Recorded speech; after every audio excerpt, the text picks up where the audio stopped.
السلام علیکم۔ دوسری بات یہ ہے کہ میرے تک ایک بات پہنچی ہے کہ حضور چاہتے ہیں میں معافی مانگوں۔ اب میں یہ خط اٹیچ کر رہی ہوں 15 سپٹمبر کا، جس کا جو یہ آڈیو لیک وائرل ہوئی ہے 11 دسمبر کو، اس کے اوپر میں نے معافی مانگی ہے، میرے باتوں کی نہیں، جو میرا لب و لہجہ تھا، اور میں نے جو کچھ میرا ٹون غلط تھا اور کچھ غلط سخت الفاظ میں نے یوز کیے، مگر باہر اس وقت میں جذباتی ہوئی تھی، جو میرے دل میں آ رہا تھا میں نے کہہ دیا۔ خیر 15 سپٹمبر کو میں نے معافی مانگی، اور اب مجھے پتہ لگا ہے حضور چاہ رہے ہیں میں دوبارہ معافی مانگوں۔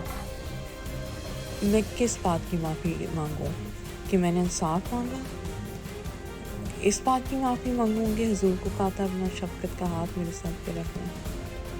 اس بات کی معافی مانگوں کہ حضور نے کہا تھا تم نے عامر کو پیش کیا؟ کس چیز کی آخر میں معافی مانگوں؟ میں کسی صورت پہ، کسی حال میں ہرگز نہیں میں معافی مانگوں گی، نہیں میں مانگوں گی معافی۔ ایک دفعہ مانگ لی ہے، بس میں نے اپنا فرض ادا کر لیا، اور میں دوبارہ معافی نہیں مانگوں گی، نہ میرا بنتا ہے معافی مانگنا۔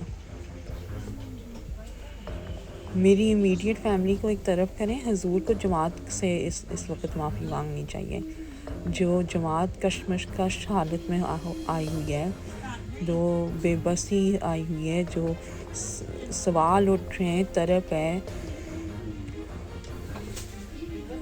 مطلب میں اپنا آپ نہیں کہہ رہی، ویسے ہم لوگ میرے سے بھی معافی مانگنی چاہیے، مگر مجھے چھوڑیں، میری امیڈیٹ فیملی کو چھوڑیں۔